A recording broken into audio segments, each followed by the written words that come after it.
Hello, ഇത് മങ്കാട്ടുകടവ് സ്കൂളിലെ ഗിരീഷ് മാഷിന്റെ വീടല്ലേ? അതെ. മാഷിന്റെ ഭാര്യയാണോ സംസാരിക്കുന്നത്? അതെ. ഞങ്ങള് വായനശാല പ്രവർത്തകരാ. ഒരു വിവരം അറിഞ്ഞു. മാഷിക്ക് ഒരു പരുക്ക് പറ്റിയെന്നോ അപകടം സംഭവിച്ചെന്നോ? അതെ, വണ്ടിന്ന് തെന്നി വീണ് പരുക്ക് പറ്റിയായിരുന്നു. വണ്ടി തെന്നി വീഴുമെന്ന് ഞങ്ങൾക്ക് തോന്നി. എന്താ മനസ്സിലായില്ല? സൂക്ഷിച്ചില്ലെങ്കിൽ ഇനിയും വണ്ടിന്ന് വീഴുമെന്ന് പറയായിരുന്നു പെങ്ങളെ. ആരാ നിങ്ങള്? പെങ്ങളുടെ ഭർത്താവിന്റെ പരുക്ക് വണ്ടിന്ന് വീണിട്ടൊന്നും അല്ല, തല്ല് കിട്ടിയിട്ടുള്ള മുറിവും ചതവൊക്കെയാ. തല്ല് കിട്ടിട്ടോ? നിങ്ങൾ കള്ളം പറയരുത്. തല്ലിയ ഞങ്ങൾ എന്തിനാ തല്ലിന്ന് കള്ളം പറയുന്നത്?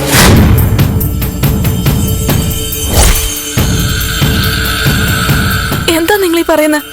അപ്പൊ പെങ്ങള് ചോദിക്കും, എന്റെ പാവം ചേട്ടനെ എന്തിനാ ആക്രമിച്ചത്? ഗിരീഷ് ചേട്ടൻ എന്ത് ദ്രോഹ ചെയ്തേന്ന്? ഗിരീഷ് ഒന്നും ചെയ്തില്ല പെങ്ങളെ. ഗിരീഷിനോടല്ല വിരോധം. വിരോധം പ്രഭാവതിയോടും ദേവികയോടുമാ. പെങ്ങളുടെ അമ്മയോടും അനിയനോടും നാത്തൂനോടും. അവര് കാരണം തല്ല് വാങ്ങുന്നത് പാവം ഗിരീഷ് മാഷാണ്.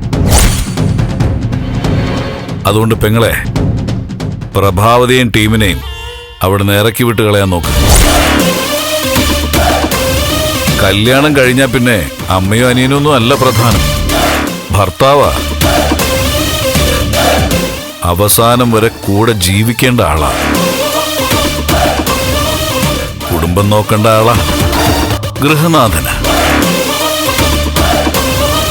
വല്ലവരുടെയും തല്ലുകൊണ്ട് ഭർത്താവ് ചത്തുപോയ ആർക്കാ നഷ്ടം? പെങ്ങൾക്കാ? ഭാര്യയ്ക്കാ? ഇന്നലെ തല്ലിയതൊരു മുന്നറിയിപ്പായിട്ടാ. സൂചനയെന്ന് പാഠം പഠിക്കണം. ഇല്ലെങ്കിൽ പാഠങ്ങൾ അങ്ങോട്ട് പഠിപ്പിക്കും. ചന്ദ്രോത്ത് കുടുംബത്തിനെതിരെ ഒരുങ്ങി ഇറങ്ങിയവരാ ഞങ്ങള്. പ്രഭാവതിയും ദേവികയും നന്ദനെയും ആ വീട്ടിനിറക്കി വിട്ടേക്കണം.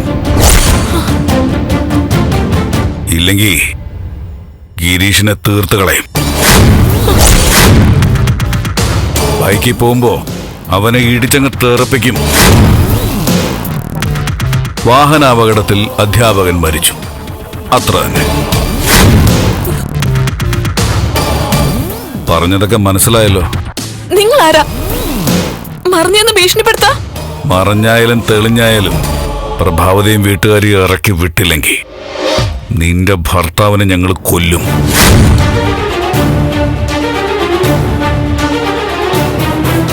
ഹലോ,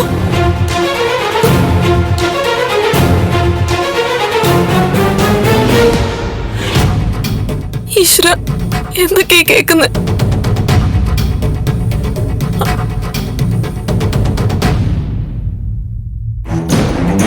നന്ദനും ദേവിക്ക് എവിടെ ഉണ്ടോ?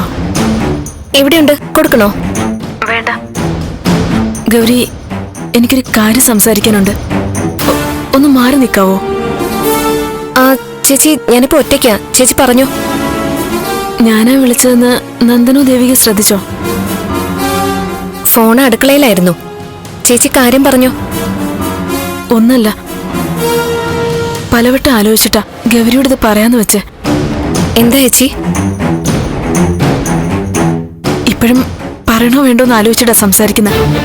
എന്താണെങ്കിലും ചേച്ചി പറഞ്ഞോ. അമ്മയും നന്ദനും ദേവികയും ഇപ്പം ഞങ്ങളുടെ കൂടെയാണല്ലോ.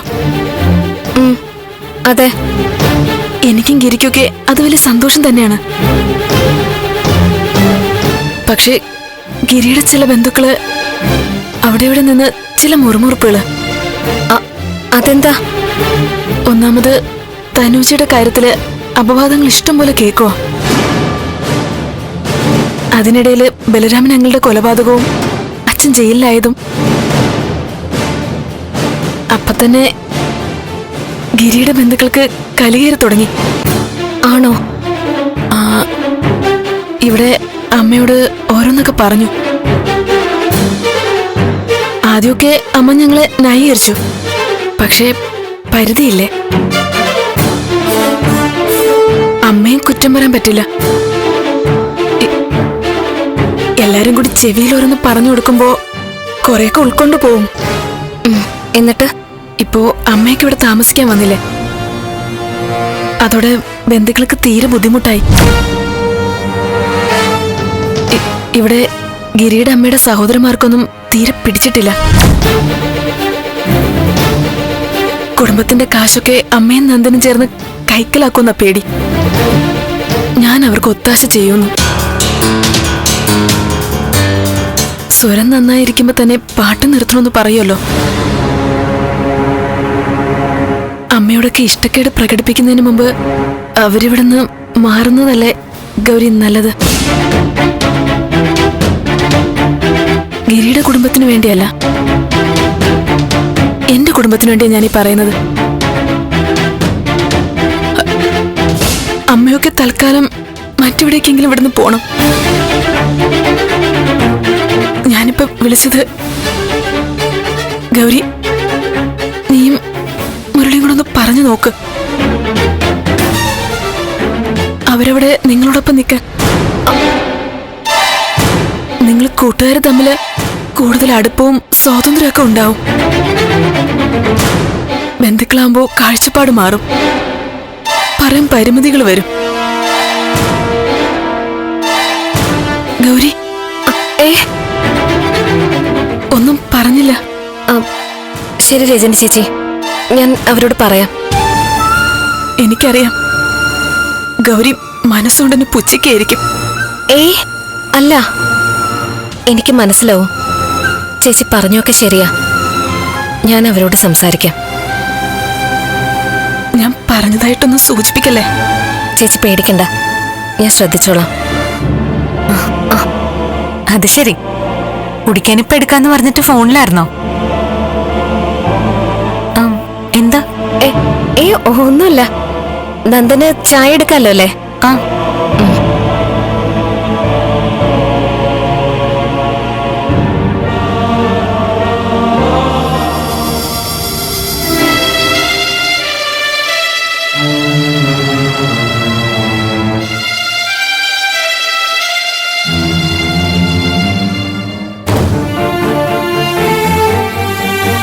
എന്താ? കൃഷ്ണേട്ടാ, എന്തെങ്കിലും മാറി നിൽക്കുന്ന? ഏയ് ഒന്നുമില്ല. രജനി നീയും തമ്മിൽ എന്തെങ്കിലും പ്രശ്നമുണ്ടോ? അവളും ആകെ മൂഡൌട്ടാണല്ലോ. അതെ, അതിന്റെ കാരണം എന്താണെന്ന് എനിക്കറിയില്ല.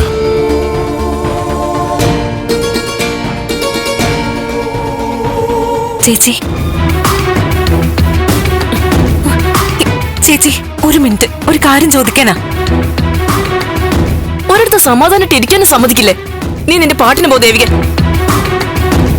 നീ എന്റെ അടുത്ത് ഒരു കാര്യവും ചോദിക്കണ്ട. ഇല്ല ചേച്ചി, നിന്നേ പറ്റൂ. ഞാൻ ചോദിക്കുന്നതിന് ചേച്ചി സമാധാനം പറഞ്ഞേ പറ്റൂ. ചേച്ചിക്ക് അറിയാം ഞാൻ എന്താ ചോദിക്കാൻ പോകുന്നതെന്ന്. മോറ് ദേവിക അങ്ങോട്ട്. ഇല്ല, നീ എന്റെ ക്ഷമയെ പരീക്ഷിക്കരുത്. മോറാണല്ലേ പറഞ്ഞത്, മോറാൻ. ചേച്ചി ഞാനൊന്ന് ചോദിക്കട്ടെ. നീ എന്നെ ഒന്ന് വെറുതെ വിടുവോ? എന്താ ചേച്ചിയുടെ പ്രശ്നം?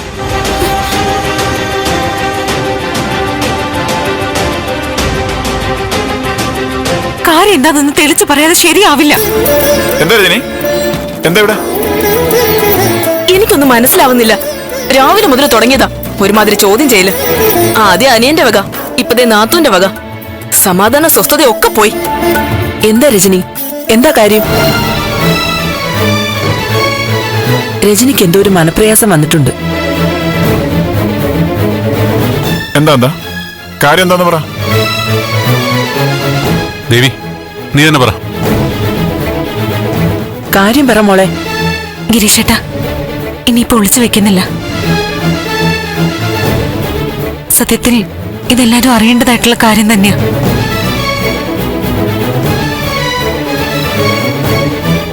ഞങ്ങൾ ഇവിടെ താമസിക്കുന്നതില് രജനീച്ചയ്ക്ക് എന്തോ ബുദ്ധിമുട്ടുള്ളതുപോലെ.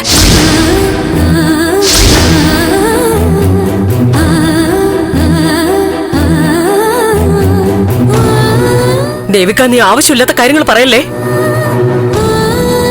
ദേവിക്ക് നന്ദൻ എവിടുന്ന് കിട്ടി ഇങ്ങനെ ഒരു വിവരം? ഞങ്ങൾ ആരോ അറിയാത്തൊരു ന്യൂസ് ഊഹിച്ചുണ്ടാക്കിയതാണോ? ചോദിക്കട്ടെ, രജനി നിങ്ങളോട് പറഞ്ഞോ നമ്മളിവിടെ താമസിക്കുന്ന ഇഷ്ടമല്ലെന്ന്? നമ്മളോടല്ല പറഞ്ഞത്, ഗൗരിയോടാ. അല്ലെങ്കിൽ ചേച്ചി പറയട്ടെ പറഞ്ഞിട്ടില്ലാന്ന്. ഞാൻ പറഞ്ഞു.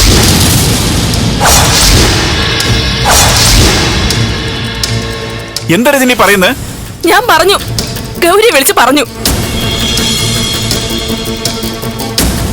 അമ്മയും നന്ദനും ദേവിക ഇവിടെ താമസിക്കുന്നത് ബുദ്ധിമുട്ടാവൂന്ന് പറയേണ്ടി വന്നു.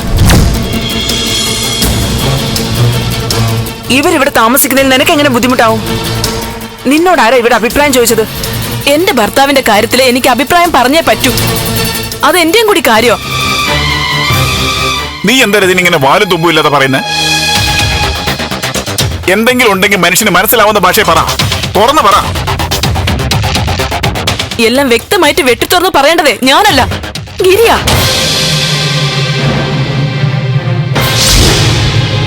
ഈ പരിക്കൊക്കെ എങ്ങനെ ഉണ്ടായത്? യഥാർത്ഥത്തിൽ പരിക്കുണ്ടായത് എങ്ങനെയാ? യഥാർത്ഥത്തിൽ വണ്ടി മറിഞ്ഞു പരിക്ക് പറ്റി അല്ല, ഗിരിയെ ആരൊക്കെയോ ചേർന്ന് ആക്രമിച്ചതാ. അല്ലെങ്കിൽ ഗിരി അത് പറയട്ടെ.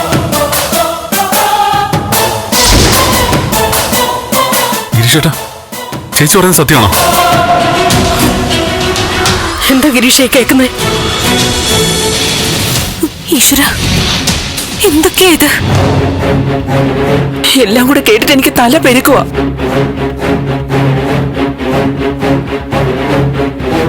ഗിരീഷേ, രജനി പറഞ്ഞ സത്യമാണോ? സത്യമാണ് മാഡം.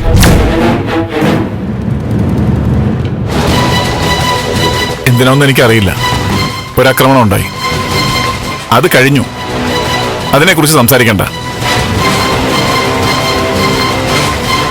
അതൊക്കെ അവിടെ നിൽക്കട്ടെ. നീ പറഞ്ഞില്ലേ ഇവർ ഈ വീട്ടിൽ നിൽക്കുന്ന ഇഷ്ടമല്ലാന്ന്? ഇത് രണ്ടും തമ്മിൽ എന്താ ബന്ധം? ഗിരി ആക്രമിച്ചതിൽ ഒരാൾ എന്നെ വിളിച്ചിരുന്നു. അമ്മയും നന്ദനും ദേവിക ഇവിടെ തുടർന്ന ഗിരിക്ക് വലിയ ആപത്തുണ്ടാവുന്നും പറഞ്ഞു. എന്റെ ഭർത്താവിന്റെ ജീവൻ അപകടത്തിലാണെന്ന് അറിഞ്ഞാൽ എനിക്ക് സഹിക്കാൻ പറ്റുമോ? അമ്മേ, നമുക്ക് എല്ലാവർക്കും വേണ്ടിട്ടാ ഞാൻ പറഞ്ഞ, ആരോടുള്ള വിരോധം കൊണ്ടല്ല. ഗിരിയുടെ ശരീരത്തിൽ ഇനി ഒരു പോറല് പോലും ഉണ്ടാവുന്നത് എനിക്ക് സഹിക്കാൻ പറ്റില്ല. രജനി പറഞ്ഞത് നേരാ. നമ്മൾ ഇനി ഇവിടെ നിന്നാ ഗിരീഷിനും അമ്മയ്ക്കും അത് ഭീഷണിയാ. ഞാൻ ഈ കാര്യം നേരത്തെ സൂചിപ്പിച്ചിരുന്നു. നന്ദ, ദേവികെ, നമുക്ക് നാളെ തന്നെ മറ്റെങ്ങോട്ടെങ്കിലും മാറാം. എവിടെ മാറാന്ന്? ആരും ഒരിടത്തേക്ക് മാറുന്നില്ല. ഏതെങ്കിലും ബീരുക്കൾ എവിടെയെങ്കിലും ഒളിച്ചിരുന്ന് എന്തെങ്കിലും പറഞ്ഞാ ഉടനെ അങ്ങ് മാറുക. ഇനി പുറകെ വരാൻ ഒരുത്തൻ തീരുമാനിച്ചിട്ടുണ്ടെങ്കിൽ എവിടേക്ക് മാറിയാലും അവിടെ അവൻ വരും. നമ്മൾ ഇവിടെ നിൽക്കുന്നു. ആദ്യം അറിയേണ്ടത് ആരാ ഇതിന്റെ പുറകിലെന്നാ. ത്യാഗരാജനായിരിക്കും തന്നെ എന്റെ ഉറച്ച വിശ്വാസം. സംശയിക്കാനില്ല, അവൻ തന്നെയാ. എന്നാലും അത് ഉറപ്പുവരുത്തണ്ടേ നന്ദു, അത് ത്യാഗരാജനാണെന്ന്. രജനി, നിന്റെ ഫോണൊന്ന് തന്നെ, ആ നമ്പർ ഒന്ന് കാണിച്ചേ.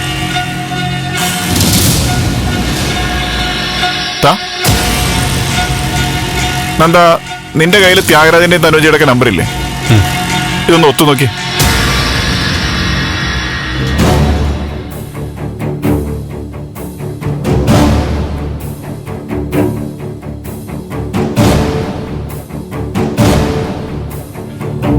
ത്യാഗരാജൻ. ആ, ത്യാഗരാജന്റെ നമ്പർ തന്നെ ഇത്.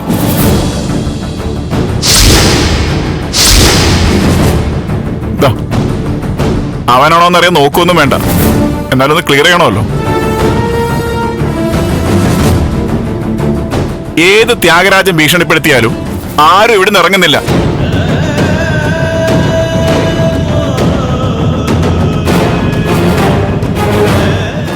എന്താ നിന്റെ പ്രശ്നം?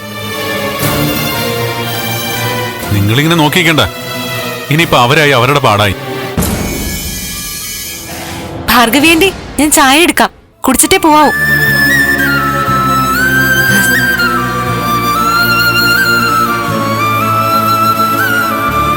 നിനക്ക് ഞാൻ പറഞ്ഞ അനുസരിക്കാൻ പറ്റാതായി അല്ലേ? ആകെ തകർന്ന് തരിപ്പടായ പ്രഭുക്കുഞ്ഞിനെ എനിക്ക് കാണണ്ടെന്ന് ഞാൻ പറഞ്ഞു. ശരി, എന്നാ നീ പൊയ്ക്കോ. ഞാൻ അനുസരിക്കുന്ന പ്രഭുക്കുഞ്ഞുണ്ടായിരുന്നു. ചന്ദ്രോത്തെ പഴയ പ്രഭുക്കുഞ്ഞ്. ഏത് കാര്യം സാധിച്ചെടുക്കാൻ ശക്തിയുണ്ടെന്ന് വിശ്വസിച്ചിരുന്ന പ്രഭുക്കുഞ്ഞ്. ആ പ്രഭുക്കുഞ്ഞ് പോയി. ഇത് മറ്റേതൊരാളാണ്, എനിക്ക് പരിചയമില്ലാത്ത ആള്. അങ്ങനെ ഒരാള് പറയുമ്പോ ഞാൻ എന്തിനാ അനുസരിക്കുന്നത്? എന്തൊക്കെ ഭാർഗവി നീ പറയുന്നേ? ഞാൻ പറഞ്ഞത് സത്യമല്ലേ?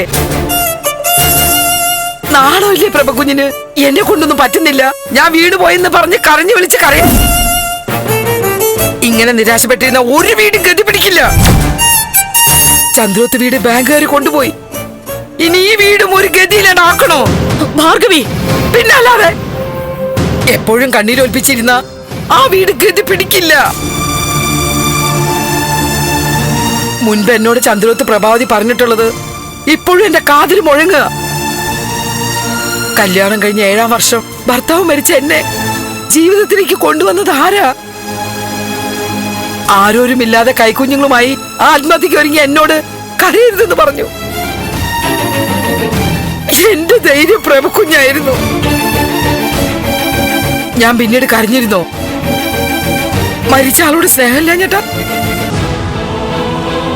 ജീവിച്ചിരിക്കുന്നവരോടുള്ള കടമ ഓർത്തിട്ടാ. നല്ല സന്തോഷിച്ച് ജീവിച്ചിരുന്നവരാ ഞങ്ങള്. ചേട്ടൻ പോയപ്പോ ഞാൻ അടുക്കള പണിക്ക് ഇറങ്ങി.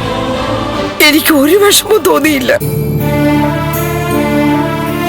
ജോലി ചെയ്യാൻ മടിയും കടമ ചെയ്യാൻ ബുദ്ധിമുട്ടുള്ളവരാ കള്ള ന്യായങ്ങളും പറഞ്ഞ് വീടിനകത്ത് ഒളിച്ചിരിക്കുന്നത്, കള്ള ചോറഴിക്കുന്നത്. ഭാർഗവി, ആ ഭാർഗവി തന്നെ. ഒരുവന്റെ ഏറ്റവും വലിയ കുറ്റം എന്താണെന്ന് അറിയോ?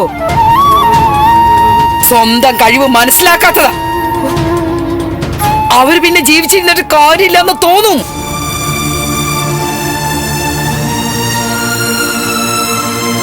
പണ്ട് പ്രഭക്കുഞ്ഞുണ്ടെന്ന് പറഞ്ഞ എന്തൊരു ധൈര്യമായിരുന്നു. ഇനിയിപ്പോ എല്ലാവർക്കും ഒരു ഭാരമായിരിക്കും.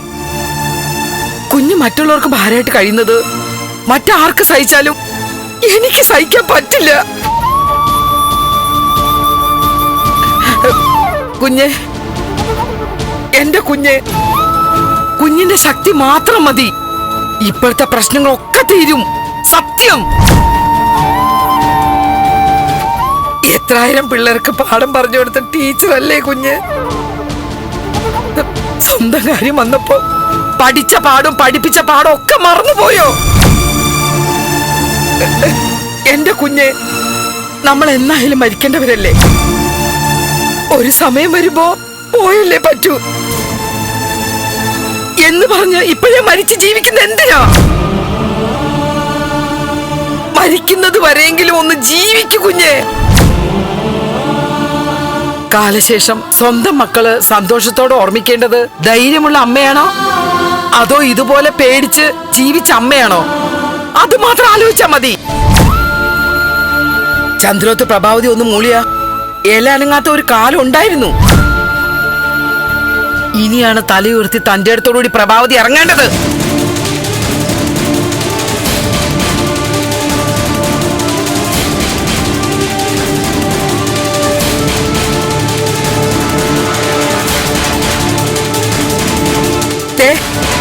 ഇനി കൂട്ടിന് ആരുമില്ല എന്നുള്ള ചിന്തയാണോ?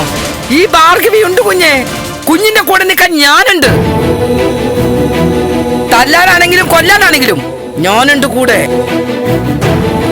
കുഞ്ഞിന്റെ പ്രശ്നങ്ങൾ തീർക്കാൻ കുഞ്ഞിന്റെ പകുതി ശക്തി മാത്രം എടുത്താൽ മതി.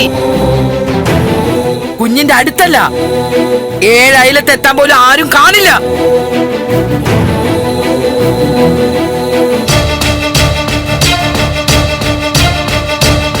ത്യാഗരാജനും ധനൂജും അവനും ഇവനൊക്കെ പേടിച്ച് വിറയ്ക്കും, നിക്കറി മുള്ളും. കുഞ്ഞിനെ മനസ്സിലാക്കിയ ഭാർഗവിയാ ഈ പറയണത്. ത്യാഗരാജൻ കുഞ്ഞിന്റെ മോനെ മരുമോനെയൊക്കെ വിറപ്പിക്കുന്നതിന്റെ കാരണക്കാരി കുഞ്ഞ് തന്നെയാ. അയാളെ തോൽപ്പിക്കാൻ ശക്തി ഉണ്ടായിട്ടും അത് പുറത്തെടുക്കുന്നില്ലല്ലോ. കുഞ്ഞെ, ത്യാഗരാജന്മാരുണ്ടാവുന്നത് പ്രഭാവതിയെ പോലെ പേടിച്ചിരിക്കുന്നവര് കാരണമാണ്. കുഞ്ഞിന്റെ ഒരു ശക്തി എനിക്കുണ്ടായിരുന്നെങ്കിൽ ആ ത്യാഗരാജൻ ഇന്ന് ഈ ഭൂമിയിൽ കാണില്ലായിരുന്നു.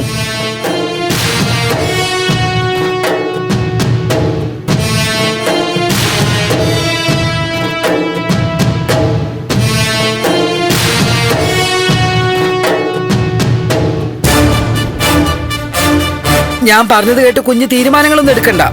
കുഞ്ഞ് ശാന്തമായിട്ട് ആലോചിക്കേ.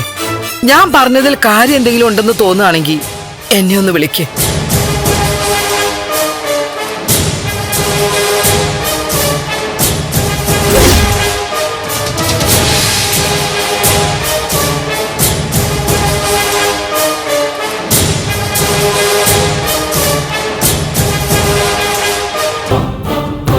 നന്ദു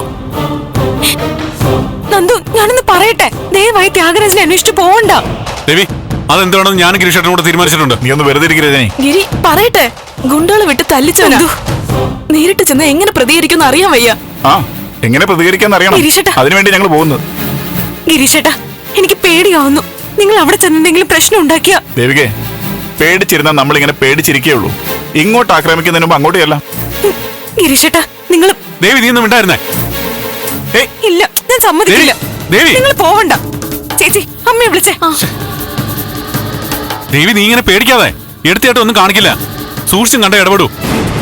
എന്തായാലും പോവാൻ സമ്മതിക്കില്ല. ദേവികെ, ഞങ്ങൾ പോകാൻ തീരുമാനിച്ചിറങ്ങിയതാ. ആരൊക്കെ എതിർത്താലും ഞങ്ങൾ പോവുകയും ചെയ്യും. അമ്മ പറഞ്ഞാലും പോവോ? ഞങ്ങൾ പോകാൻ തീരുമാനിച്ചു കഴിഞ്ഞു. എന്ത് രജനി, അമ്മ തന്നെ പറഞ്ഞു മനസ്സിലാക്ക്. ഞങ്ങൾ പറഞ്ഞിട്ട് കേൾക്കുന്നില്ല. എന്ത് കേൾക്കുന്നില്ലെന്ന്? ഗിരീഷേട്ടെങ്കിലും പറഞ്ഞ കേൾക്കുന്ന വിചാരിച്ച് അമ്മ എന്ന് പറഞ്ഞേ. ത്യാഗരാജനെ കാണാൻ തേവക്കാട്ട് പോവാ.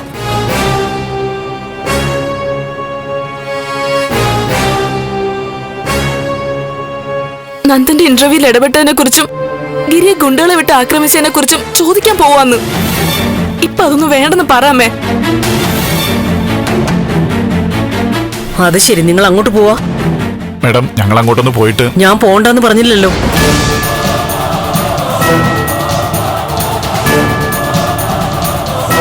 പോണം, പോയി ചോദിക്കണം.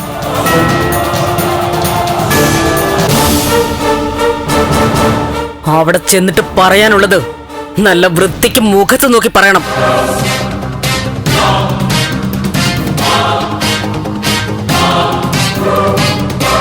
ഇങ്ങോട്ട് എങ്ങനെയാണോ പ്രവർത്തിക്കുന്നത് അതേ രീതിയിൽ അങ്ങോട്ടും പെരുമാറാം.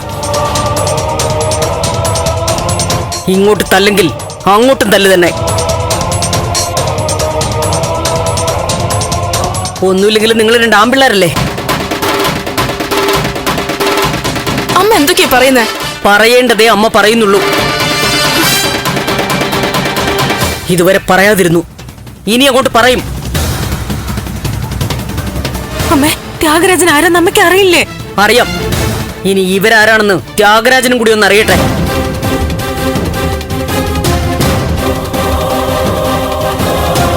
സിദ്ധാർത്ഥൻ ചന്ദ്രോത്തിന്റെ കുടുംബത്തിൽ നട്ടലുള്ള പിള്ളേരുണ്ടെന്ന് അവരറിയട്ടെ. ദേവി, ചാവിത. ധൈര്യമായിട്ട് പോടാ. ഗിരീഷേ, ചെല്ല്.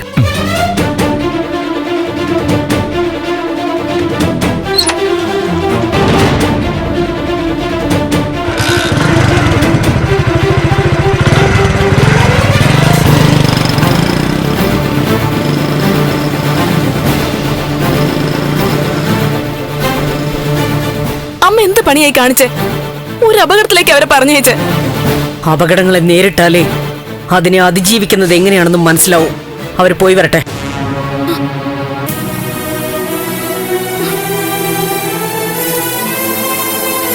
എന്താ അമ്മയ്ക്ക് പറ്റിയത്? എനിക്കാകെ പേടിയാവുന്നു. എനിക്കറിയാൻ പാടില്ല ദേവികെ, ഇനി എന്തൊക്കെയാ സംഭവിക്കാൻ പോകുന്നത്.